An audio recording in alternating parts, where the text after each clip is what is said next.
welcome back to 111 Sound Healing for the second lesson in the Fingerstyle Guitar Magic series. This is a series where I'm teaching the basics of fingerstyle guitar all the way through some more advanced stuff, which we'll get to later on, but for now we're starting with the basics. I want to remind you that if you can type on a keyboard, you can probably play fingerstyle guitar, and the style that I'm going to be sharing with you is a very meditative, flowy style. So let's just get started. First thing to note is that I have the capo on the 3rd fret. I'm just doing that because it puts the music in the key of G minor.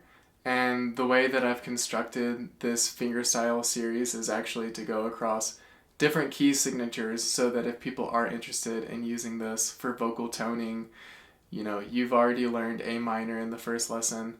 We're going to do some work in G minor this lesson so that if somebody wants to tone on G, they're learning how to play some guitar to accompany that. If you don't have a capo, that's totally fine. You can do this open, meaning no capo, and you can just do what I'm doing, but down a couple frets, and you'll be right here on the 2nd fret, basically doing a Spider-Man. I'm gonna put this capo back up here, and I'm gonna get my middle finger and my ring finger and do the Spider-Man thing, and that's basically the shape that we're gonna be using for this chord. And all you do, you take both of those fingers and you put the middle finger on the 5th string and the 2nd fret relative to the capo. So from the capo, it's 1, 2, so this is the 2nd fret, and then the ring finger goes right there, bam, Spider-Man. And you'll want to make sure if you're new to this and you're finding that you're blocking strings and knocking out strings with your other fingers, make sure you really roll these fingers that you're using so that the tips are clearing and you're not hitting any other strings. Like, don't lay your fingers down like this. Roll it up so that your fingers are kind of vertical against the board, more or less. And you can get a nice clear chord. So this is going to be the basis of what we're working with today. And we'll do a little bit of work with the pinky as well, just to add some extra movement. But we're basically going to just practice a simple picking pattern and moving that pattern from one group of strings to another group of strings. You'll get a sense of how, even playing the same chord, we can create changes in the music really subtly, really easily, just by changing the strings that we're playing a certain pattern on. This is a really nice little pretty pattern. Let me just play it for you really quick.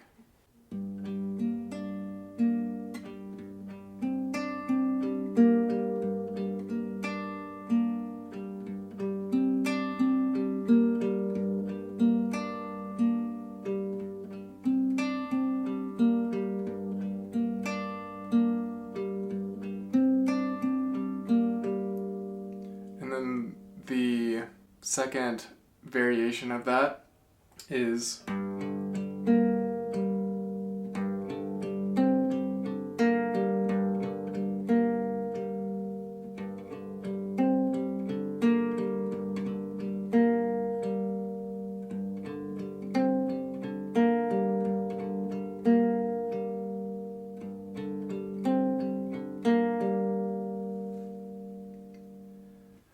so yeah, basically to start, you've got your Spider-Man over here, and the picking hand is basically going 6th string, 4th string, 3rd string, 2nd string, and it's going so. It's catching that 3rd string one more time. Dun, dun, dun, dun, dun.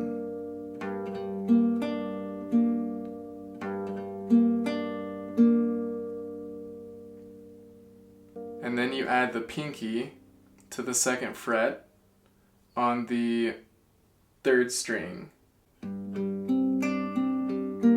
and take the pinky off right at the end. So the first part again is walk up and then 1 string back and add the pinky and take the pinky away right at the end.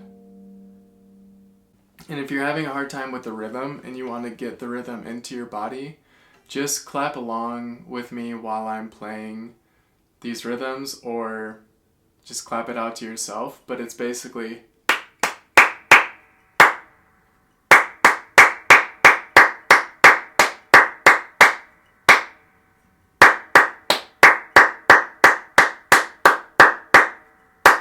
so you can hear that most of those rhythms are very consistent intervals. There's only a few places where it kind of has some space. So again, dun dun dun dun dun dun dun dun dun dun dun dun dun dun dun.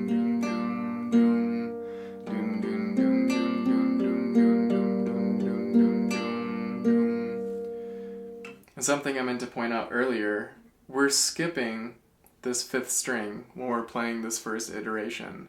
So, because it goes 6th string, 4th string, 3rd string, 2nd string. We're intentionally skipping this 5th string until now. So this time we're going to play basically the same thing, except instead of skipping the 5th string, we're going to move everything we were doing at the bottom and move it up a string. So it's going to go 6th string, 5th string, 4th string, 3rd string, and we'll go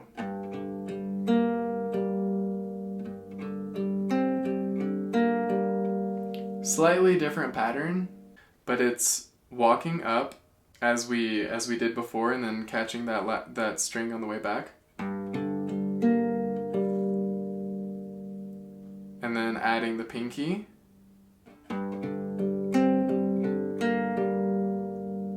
and what I'm doing there is I'm walking up and then walking down and walking down again after I take my pinky off again. So it's walking up and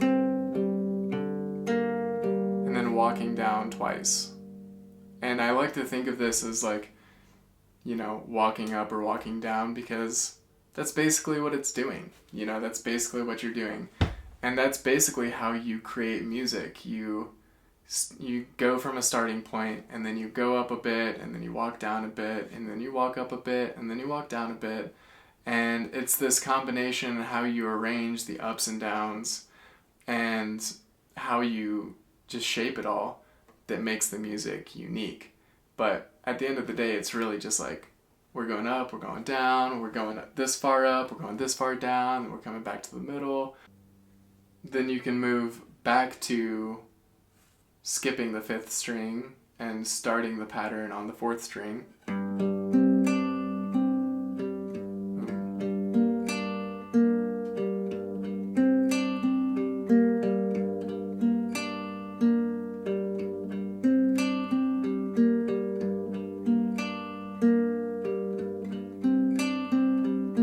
Maybe do a hammer on, and then switch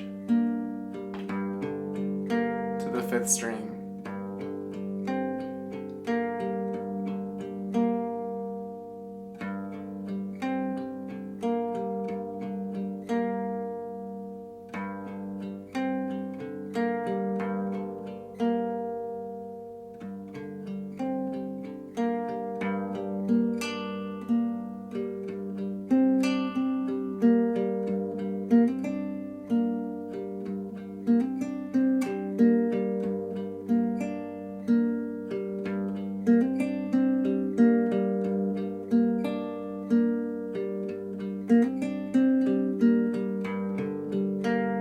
Switch back to the 5th string.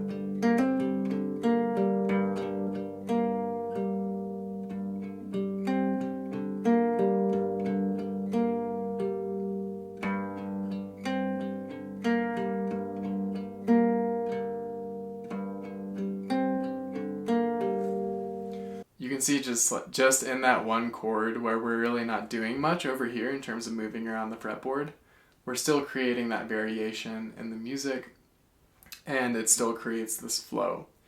And if you want to go even further with this pattern, you can take the pinky and add it down here on the 3rd fret and do something like this.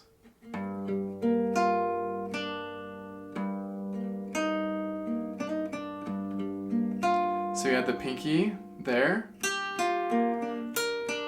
But you can take this pinky, you can put it on this fret, 3rd fret, 1st string, and you can take your pointer finger and play it on this 1st fret.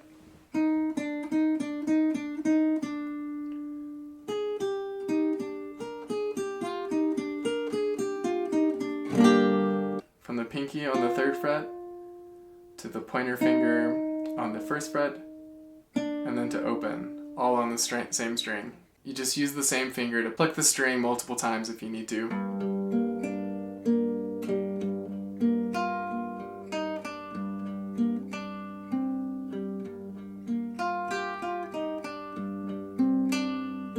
So you can see how much variation you can throw in there. You can walk up as well, going from your pointer finger to the pinky. Creates a little movement. Practice this going back and forth.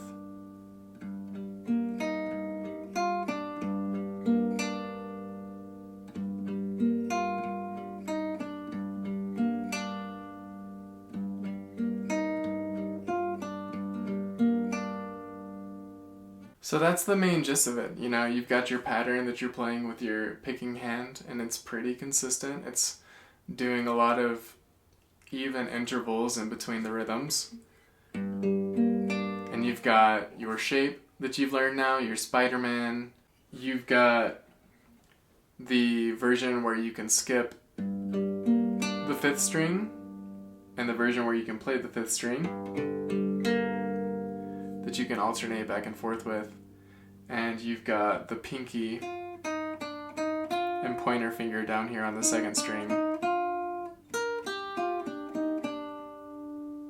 So I hope you like that vibe, and I hope you have fun playing around with it. You know, ultimately this is just a guideline to help you get flowing and give you something to practice that sounds good and it feels good, and it can get you into a nice flowy meditative state, and you can just sit there and really just soak it in and dive into it and play around. The key to learning an instrument is not learning all these things and all this music theory and everything like that. The key to learning music is just spending time practicing it and developing the muscle memory. Muscle memory ultimately is the reason anybody can play an instrument, because you've done an activity so many times that your nervous system and your neurology has literally hardwired it into your system, and so you can just play something without even thinking about it. And that's the place that I want to help you get to. I want to help you unlock your creative voice on the guitar.